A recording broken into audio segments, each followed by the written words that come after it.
CNN Indonesia Breaking News.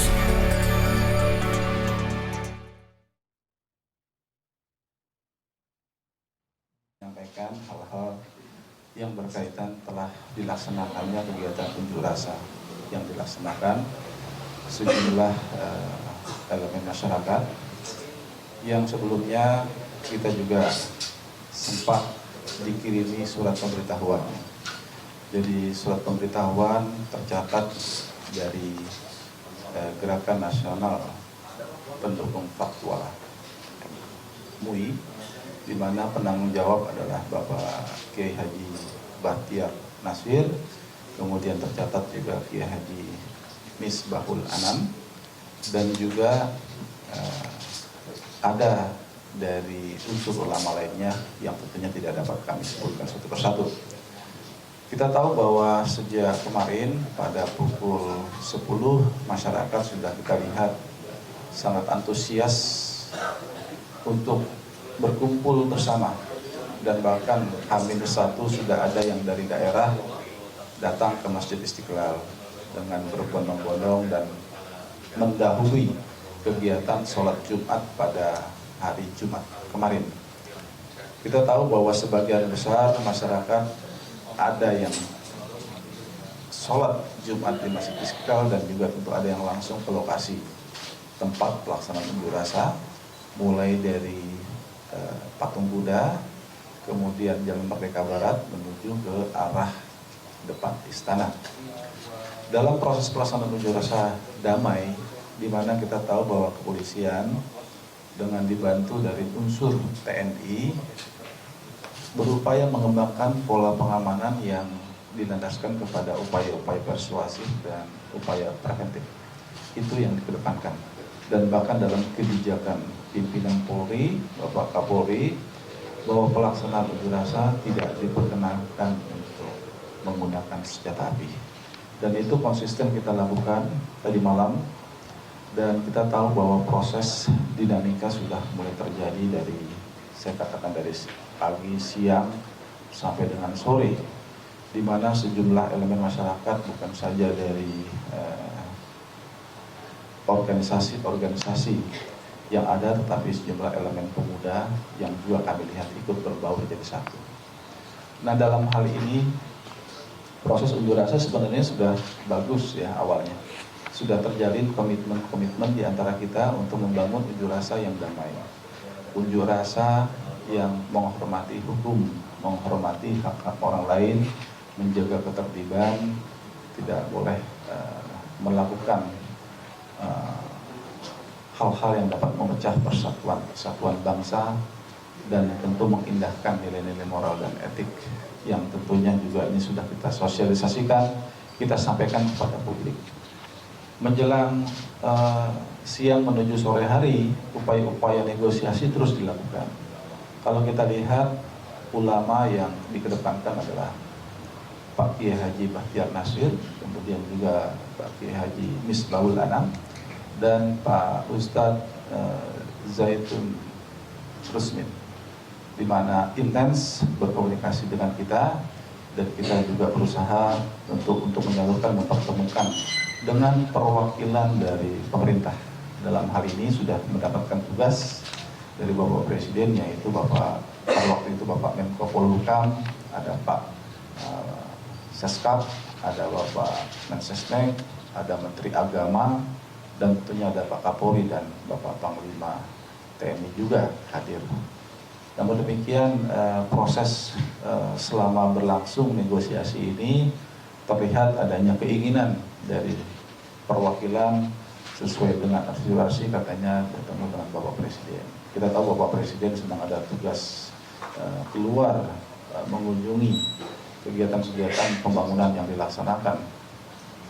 Dan pada akhirnya setelah sore hari lewat 17, rekan-rekan juga melihat upaya menyampaikan aspirasi ini terus bergulir, dengan pada akhirnya telah diterima dengan baik oleh Bapak Wakil Presiden. Jadi ketika bertemu dengan Bapak Wakil Presiden, tentu sejumlah pejabat negara yang tadi kami sampaikan ikut mendampingi, terjadi penyampaian aspirasi yang sangat clear dan jelas. Karena saya ada di dalamnya juga, saya ikut dalam kegiatan itu. Dan tentunya ada sebuah hal-hal yang harus dilakukan oleh perwakilan yang pada malam itu tentu memang harus dapat menjelaskan kepada masyarakat yang berunjuk rasa di luar, termasuk para ulama lainnya yang ada menunggu di luar. Dan proses itulah antara lain yang diharapkan dapat disampaikan, di mana sudah disepakati proses penegakan hukum akan dilakukan dengan secepat-cepatnya dan setransparan. Bapak Kapolri sudah menyampaikan pada forum itu dalam waktu 2 minggu, di situ dijelaskan berkaitan dengan proses penyelidikan yang berjalan ini, posisi kasusnya seperti apa. Jadi 2 minggu itu nanti akan diwarnai adanya gelar perkara untuk menentukan status hukum terhadap terlapor. Dalam hal ini 2 minggu inilah tentu diharapkan proses pengambilan bahan keterangan terhadap saksi ahli bisa tuntas. Karena kita tahu bahwa saksi ahli ini terus terang rekan-rekan dari berbagai unsur, dan bahkan kemarin dari pihak FPI kita tahu juga Habib Rizik Syihab juga menjadi salah satu unsur ulama yang diminta keterangan menjadi saksi ahli. Termasuk tentu yang lainnya adalah seperti saksi di bidang hukum pidana dan juga saksi ahli di bidang bahasa. Ada beberapa saksi ahli lagi yang diharapkan beberapa hari ke depan ini diperiksa, diambil keterangan.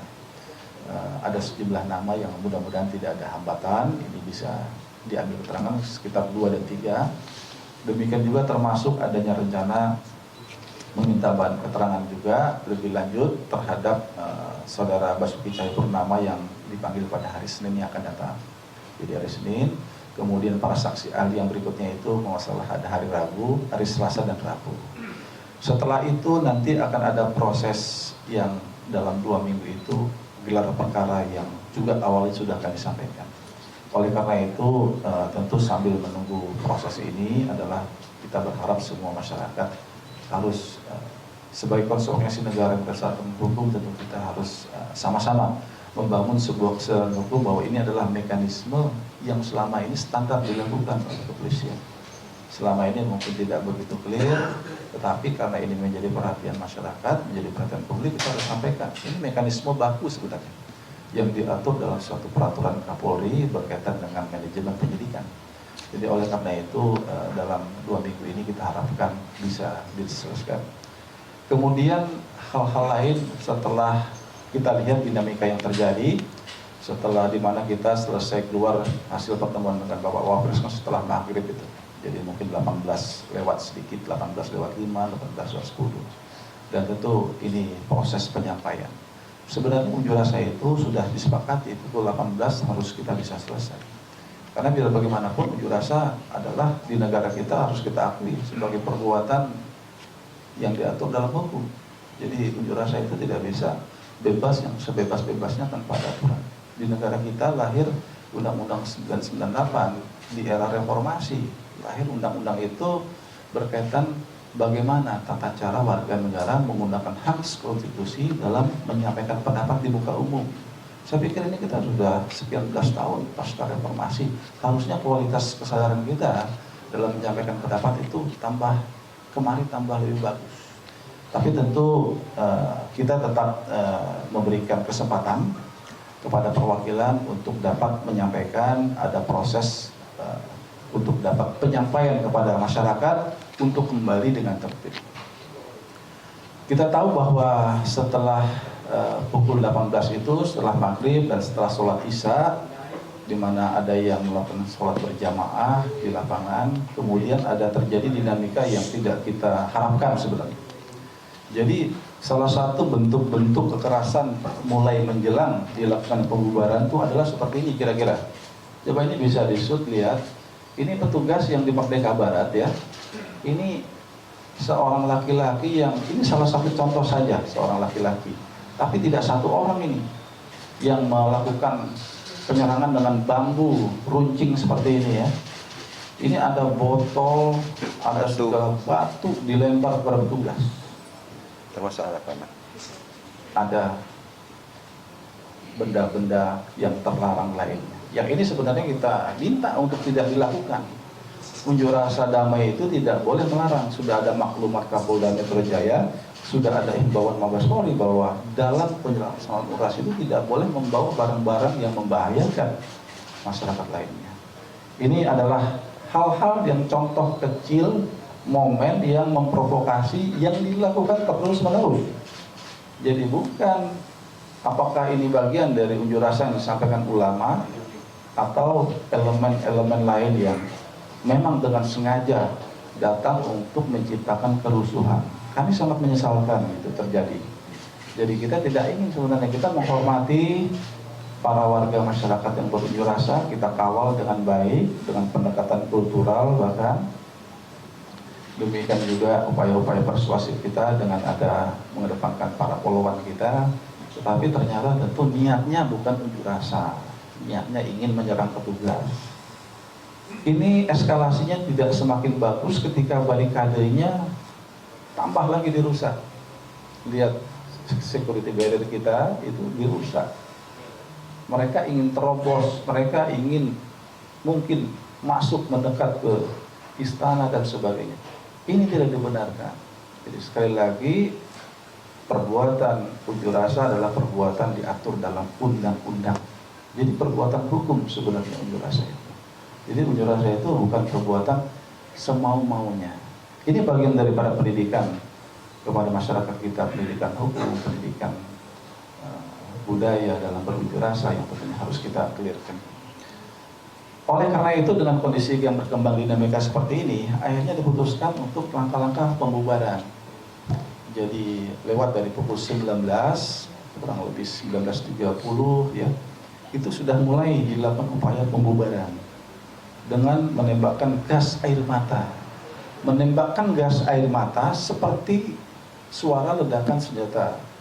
Jadi itu bukan senjata api, tetapi itu adalah senjata pelontar gas air mata yang dilontarkan kepada para pengunjuk rasa agar dapat segera meninggalkan tempat untuk membubarkan diri kembali ke rumah masing-masing. Jadi sekali lagi, tidak ada penggunaan senjata api. Kalau ada yang menyampaikan bahwa ditembak dan sebagainya, itu bukan ditembak dengan menggunakan peluru, tetapi yang dilontarkan itu adalah gas air mata.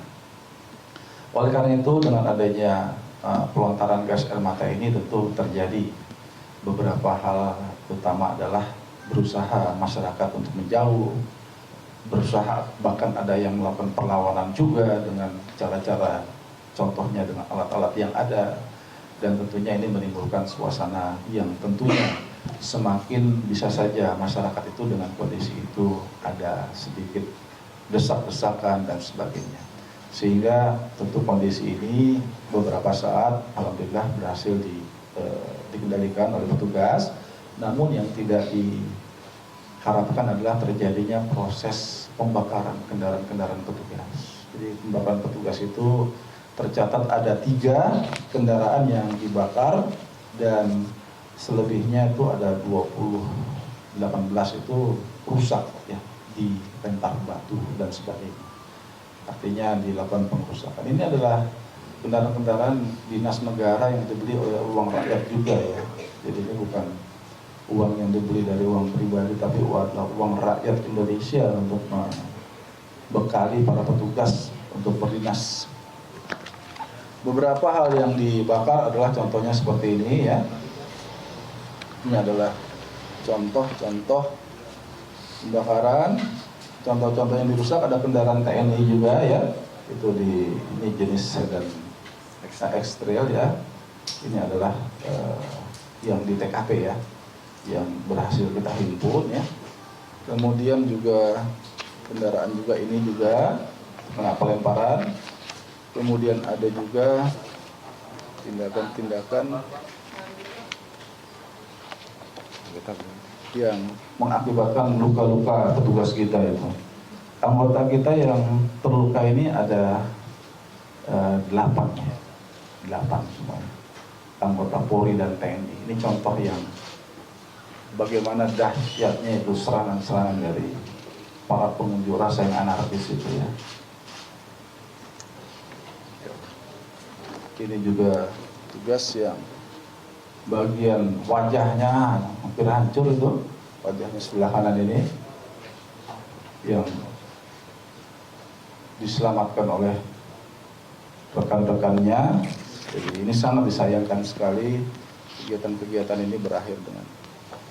Sedangkan ini adalah kendaraan angkutan pasukan yang juga dibakar oleh masyarakat. Jadi dari 21 kendaraan yang dirusak, 3 dibakar. Jadi 21 itu 3 dibakar. Termasuk dari kendaraan-kendaraan milik dari pejabat dari TNI juga yang dibakar.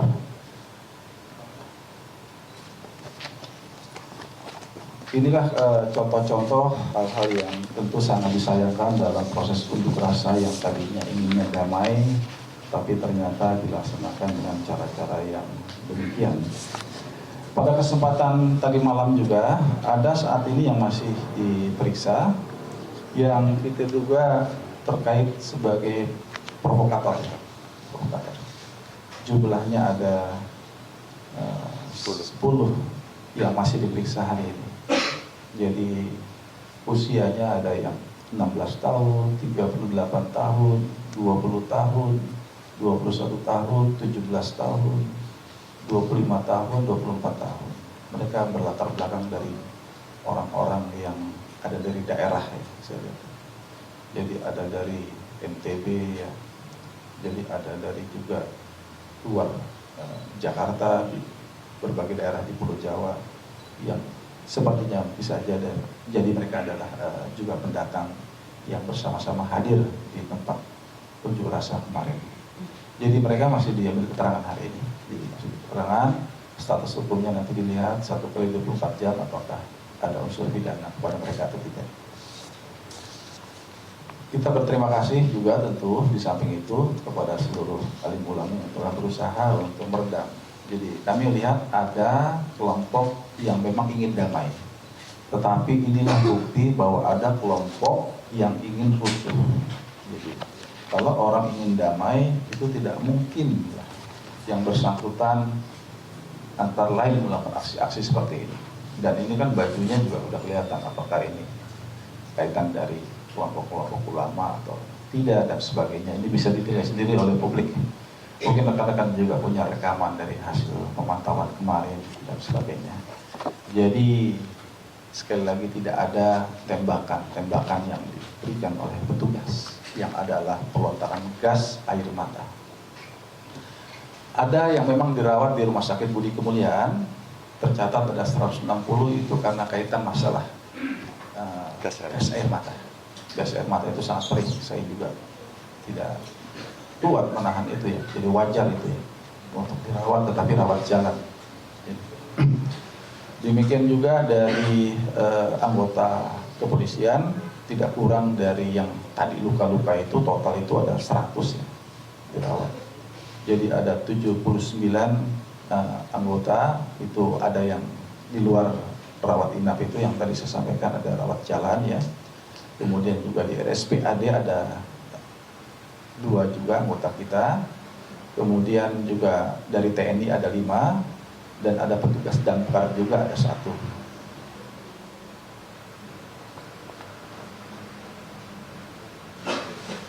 Sedangkan informasi adanya yang meninggal dunia, yang itu adalah meninggal dunia informasi dikarenakan sebelumnya telah merupakan penderita asma sakit, itu di rumah sakit ya, di RSPAD. Ini nanti sedang kita cari tahu ini bagaimana proses, di mana titik awalnya. Tetapi ini tercatat ya, memang benar ada 1 orang, tetapi itu di rumah sakit dikarenakan informasi sebelumnya adalah berkaitan dengan penyakit yang diderita sebelumnya. Kemudian berkaitan dengan situasi yang terjadi di luar Batang. Nah, di luar Batang itu, jadi setelah terjadi pembubaran di lokasi Jalan Merdeka Barat, kemudian berkembang aksi-aksi anarkis di luar Batang.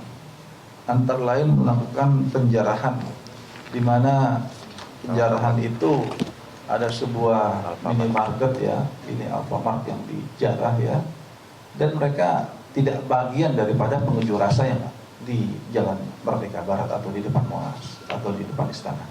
Jadi ini di luar. Ini kita lihat murni kriminal.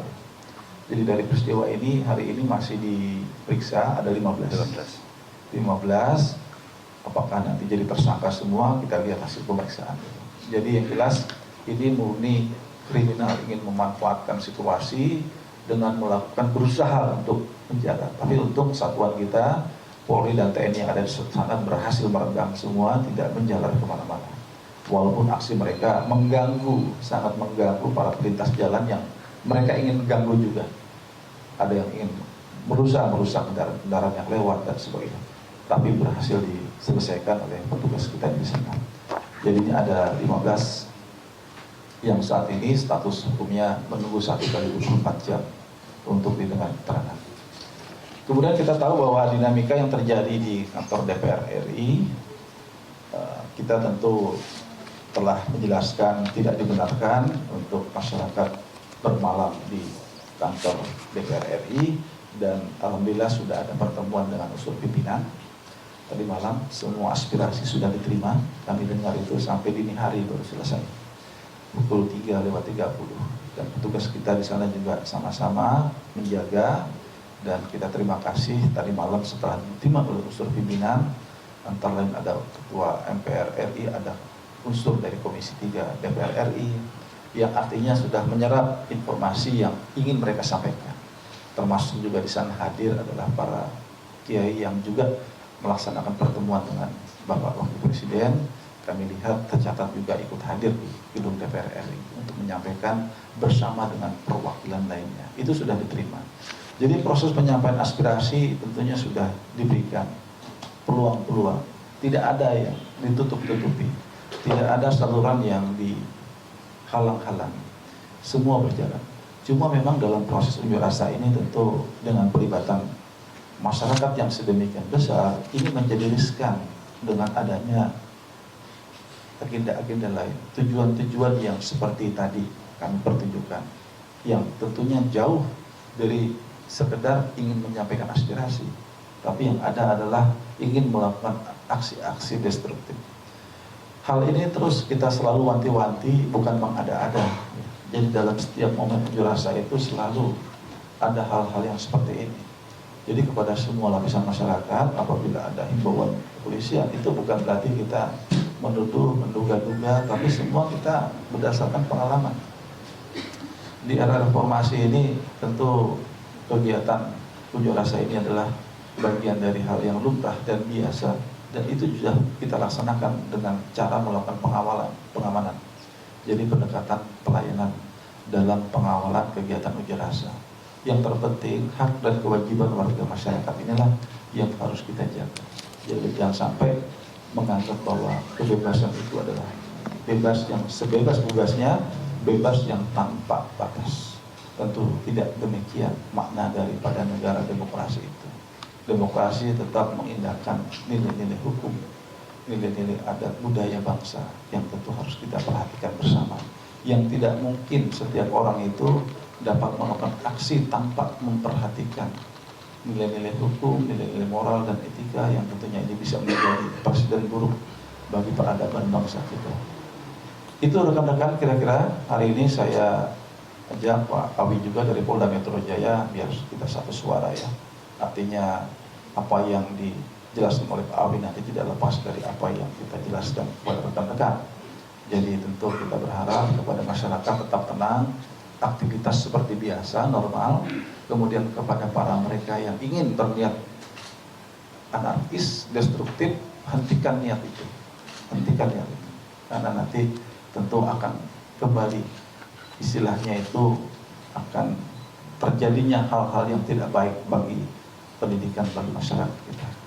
Upaya-upaya penyampaian aspirasi telah dilaksanakan, tinggal tentu bagaimana. Sama-sama silahkan dimonitor, dilihat proses hukum yang menjadi aspirasi warga masyarakat. Dalam hal itulah tentu polisian sekali lagi juga mengucapkan terima kasih kepada jajaran Tentara Nasional Indonesia, kepada Bapak Panglima TNI tentunya juga telah membantu ya pelaksanaan tugas kepolisian bersama juga dengan unsur dari pemerintah daerah yang ada. Oleh karena itu tekad kita adalah bagaimana tetap menjaga nilai-nilai demokrasi berjalan, tetapi juga tentu hak-hak masyarakat. Upaya-upaya untuk menimbulkan, menyampaikan, menyalurkan aspirasi secara bermartabat ini bisa kita laksanakan, kita implementasikan dengan sebaik-baiknya di negara kita. Itu saja rekan-rekan hari ini yang ingin kami sampaikan. Terima kasih. Wassalamualaikum warahmatullahi wabarakatuh. Ya. Mengenai jumlah penangkapan kemarin terkait bisa diklarifikasi lagi. Kalau penangkapan yang berkaitan dengan provokator ya, terakhir ini yang tercatat 10 penjarahan itu. Anda baru saja menyimak konferensi pers terkait aksi damai 4 November kemarin di Mabes Polri. Boy Rafli Amar menyatakan bahwa awalnya pihak kepolisian mengapresiasi aksi damai yang berlangsung tertib. Bahkan perwakilan peserta aksi sempat diterima oleh Wakil Presiden untuk menyuarakan aspirasinya. Pemeriksaan terhadap Basuki Cahayapurnama tetap akan berlangsung Senin pekan depan dan statusnya masih sebagai saksi. Tidak hanya Basuki tetapi saksi-saksi ahli lain juga ikut diperiksa. Dan sebenarnya awalnya sudah ada kesepakatan pada pukul 18.00 waktu Indonesia Barat, aksi sudah harus selesai dan dibubarkan. Namun tiba-tiba saja ada oknum yang memprovokasi dengan membawa bambu runcing dan lain sebagainya. Membawa benda-benda seperti hal tersebut adalah sangat dilarang. Lewat pukul 19.30 dilakukan pembubaran paksa oleh pihak kepolisian dengan gas air mata dan ini bukan senjata api. Akibat kejadian ini 3 kendaraan dibakar dan puluhan rusak. Bahkan 8 anggota TNI Polri mengalami luka-luka.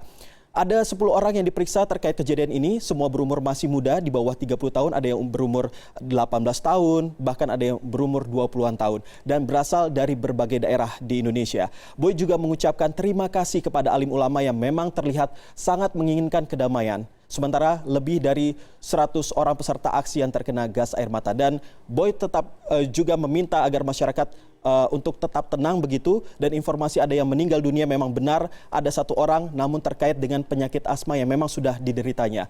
Sementara itu penjarahan di luar Batang murni kriminal, tidak terkait dengan aksi damai. Ada 15 orang yang kini masih diperiksa oleh pihak kepolisian.